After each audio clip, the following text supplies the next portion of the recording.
Кыргызстандагы жана бүткүл дүйнөдөгү мекендештерим, видео жакса лайк басып, комментарий жазып, жана өз оюңуздар менен бөлүшүңүздөр. Каналга жазып подписацияны басып коюңуздар. Москва шаарында сетевой маркетинг, тармактык соода, Киюнет компаниясында иштеп жаткан бир туугандарыбыз бизге чубак ажы адал иш деген, жана былтыр муфтият келип иштесе болот деген фатва берген. Сүннөт сакал коюшуп кыздар оронуп, элдин көпчүлүк бөлүгүн жалган фатва менен өздөрүн тартып жатат. Буга кандай чара көрүү керек? Мунун акыры сүткорлук эмеспи? Баламды алдап башын айландырып коюптур, ал болсо $2000 издеп жүрөт, кой десем болбойт апасы Москвадан дейт. Мен мына ушундай чуулгандуу маселеге фатва бергенде, эгер фатва берсем, ага жазып колуму коюп, бир нускасын өзүмдө алып калам дайыма.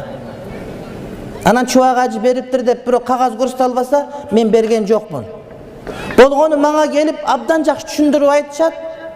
Алар өздөрү ар кимден сурап отуруп, кантип айтса дурус боло тургандай кылып сүйлөйт. Сен ушинтип айтсаң жакшы экен деп айтам мен. Бирок фатва берген жерибиз жок. Мен ойлойм, муфтият деле буга фатва берген жери жок бул боюнча. Анткени муфтияттын фатваларын дайыма көзөмөлдө фатва бөлүмү менен кызматташып турабыз дагы, бул боюнча эч кандай фатва берген жери жок, урматтуу бир тууганым. Бизге келип айтат, муфти ага айтылган сөздү угуп, ошого ылайык жооп берет. Анан көп окшогон жанагыдай компаниялардын түпкү кагазын алып кел деп айтсаң алып келгиси келбейт, бирок мындай тигиндей деп мактай берет. Тармактык системада мындай. Мен мына ушул анын чынысын сатам. Сатсаң боло берет, эгер адал товар болгон болсо, чай жана башка нерселер. Анан мен бул таксырды ээрчитип келем дагы, таксыр ушундан ал деп айтам, бул мага клиент алып келем компанияга. Мен муну жетелеп келгендиги үчүн булар мага тыйын төлөп турат. Сен бир таксырга даават кылдың, муну алып келдиң, бул үчүн сага тыйын төлөп турабыз дейт.